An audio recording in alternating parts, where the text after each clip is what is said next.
மிக நீண்ட காத்திருப்புக்கு அப்புறம் மாருதி சுசுகி ஃபைனலாக அவங்களுடைய பலோனா ஹேட்ச்பேக்கிற்கான புக்கிங்ஸ் அஃபிஷியலாக ஓப்பன் பண்ணியிருக்காங்க. காத்திருந்த கழுகுக்கு வாத்துக்கறி கிடைச்சு போச்சு. பசியோட கிடந்த பாம்புக்கு பச்சை தவளை சிக்கிருச்சு. பேசிட்டே இருக்காம சீக்கிரம் போய் சரியா போகுது. இதற்கான புக்கிங் தொகையாக 11,000 ரூபாயை நிர்ணயிச்சிருக்காங்க. இதன் மூலமாக மாருதி சுசுகி 2022 வருஷத்துக்கான ஃபர்ஸ்ட் இன்னிங்ஸ் ஆட ஆரம்பிச்சிருக்காங்கன்னு தான் சொல்லணும். ஏற்கனவே கடந்த 2 மாதங்களாகவே இந்த காருக்கான அன்அஃபிஷியல் புக்கிங்ஸ் டீலர்ஷிப் லெவலில் ரொம்ப அதிகமான அளவில் புக்கிங் ஆகிட்டு இருக்குன்றது நம்மளுக்கு தெரிய வந்தது. இதற்கிடையில் இந்த அஃபிஷியல் புக்கிங்ஸ் மூலமாக ஒரு புதிய உச்சத்துக்கு இந்த பலோனா ஹேட்ச்பேக்கிற்கான புக்கிங்ஸ் எண்ணிக்கை போகும்னு எதிர்பார்க்கப்படுது.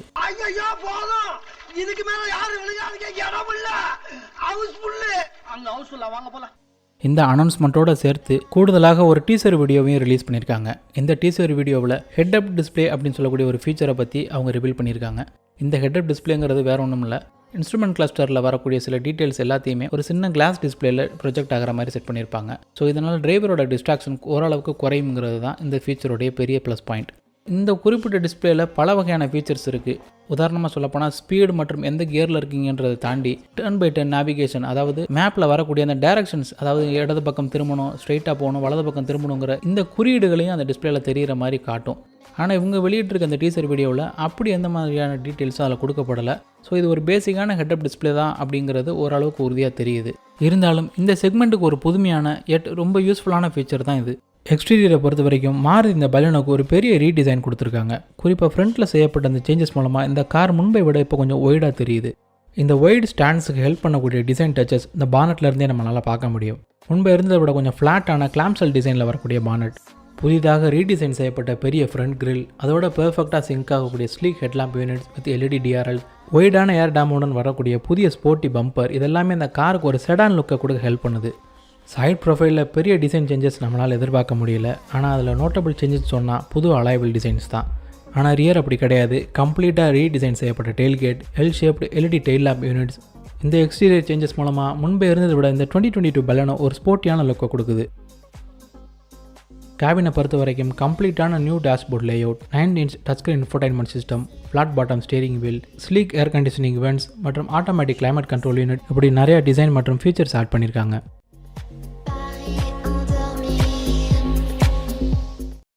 இதில் பெரிய பேசு பொருளாக இருக்க போகிறது இந்த சேஃப்டி பேக்கேஜ் தான். இந்த 2022 பலோனோவை முன்பே இருந்ததை விட மாருதி இப்போ கொஞ்சம் ஸ்ட்ராங்காக பில்ட் பண்ணியிருக்காங்க. அதாவது சேசிஸாக இருக்கட்டும், சைடு பாடி பேனல்ஸாக இருக்கட்டும், கொஞ்சம் திக்கர் கிரேட் ஸ்டீல்ஸ் மூலமாக பாடியோட செல் இன்டெகிரிட்டியை கொஞ்சம் இம்ப்ரூவைஸ் பண்ணியிருக்காங்க. இதன் மூலமாக பலோனோவை மாருதி ஒரு 5 ஸ்டார் ரேட்டிங் கேப்பபிள் காராக டெவலப் பண்ணியிருக்கதா சொல்கிறாங்க. இந்த சேஃப்டி பேக்கேஜை இன்னும் என்ஹான்ஸ் பண்ணுற விதத்தில் ஹையர் வேரியன்ஸுக்கு 6 ஏர் பேக் மற்றும் இஎஸ்சி கண்ட்ரோல் ஆப்ஷன்ஸோடு வரப்போகுது. இதன் மூலமாக மாருதி சுசுகி சேஃப்டியை பற்றி அவங்க மேலே இருக்கக்கூடிய ஒரு எதிர்மறையான அபிப்பிராயத்தை மாற்ற முயற்சி பண்ணுறாங்க. டிசைன், ஃபீச்சர்ஸ் மற்றும் சேஃப்டியில் பெரிய அளவில் சேஞ்சஸ் கொண்டு வந்திருக்க மாருதி இன்ஜின் ஆப்ஷன்ஸை பொறுத்த வரைக்கும் எந்த சேஞ்சஸும் பெருசாக பண்ணலை. அதே 1.2 litre VVT petrol engine 82 horse power மற்றும் 113 நியூட்டன் ஸ்டாக்கோடு தான் வரப்போகுது. அதனுடைய பவர்ஃபுல் வெர்ஷனான DualJet விபிடி இன்ஜின் 89 bhp வரையும் 113 நியூட்டன் ஸ்டாக்கையும் வெளிப்படுத்துது. கியர் ஆப்ஷன்ஸை பொறுத்த வரைக்கும் அதே 5 ஸ்பீட் மேனுவல் கியர் பாக்ஸ் தான் கண்டினியூ ஆக போகுது. ஆனால் சிவிடி வெர்ஷனுக்கு பதிலாக ஏஜிஎஸ்ன்னு சொல்லக்கூடிய ஆட்டோமேட்டிக் கியர் ஷிஃப்ட் டிரான்ஸ்மிஷன் இந்த காரில் கொடுக்க போகிறாங்க. இந்த ஏஜிஎஸ்ங்கிறது வேறு ஒன்றும் இல்லை, மாருதியோட ஏஎம்டி கியர் பாக்ஸ் வெர்ஷன் தான். இந்த சிவிடியை அவாய்ட் பண்ணுறதுக்கு காரணம் சேஃப்டி மற்றும் ஃபீச்சர்ஸ் வைஸ் அப்டேட் பண்ணியிருக்க மாருதி பிரேசிங்கை முடிஞ்ச வரைக்கும் காம்படிட்டிவாக வச்சுக்க தான் இந்த முடிவு எடுத்திருக்கதா சொல்கிறாங்க. இந்த மாத இறுதிக்குள்ளே கட்டாயம் இந்த காரை மாருதி சுசுகி லான்ச் பண்ணிடுவாங்க. இதற்கிடையில் இவங்களோட அஃபிஷியல் வெப்சைட்டில் இந்த ஹெட்அப் டிஸ்பிளேக்கு அடுத்து ஒரு 3 பாக்ஸில் கமிங் சூன் அப்படிங்கிற ஒரு டேக்லைனோட அவங்க ஒரு அட்வர்டைஸ் பண்ணியிருக்காங்க. ஸோ இந்த ஹெட்அப் டிஸ்பிளே போலவே இன்னும் ஒரு 3 யூனிக்கான ஃபீச்சர்ஸை அடுத்தடுத்த நாட்களில் அவங்க ரிவீல் பண்ண போகிறாங்கன்றது தெளிவாக தெரியுது. ஸோ அது என்னென்ன ஃபீச்சர்ஸுங்கிறத கூடிய சீக்கிரம் பார்க்கலாம். நன்றி, வணக்கம்.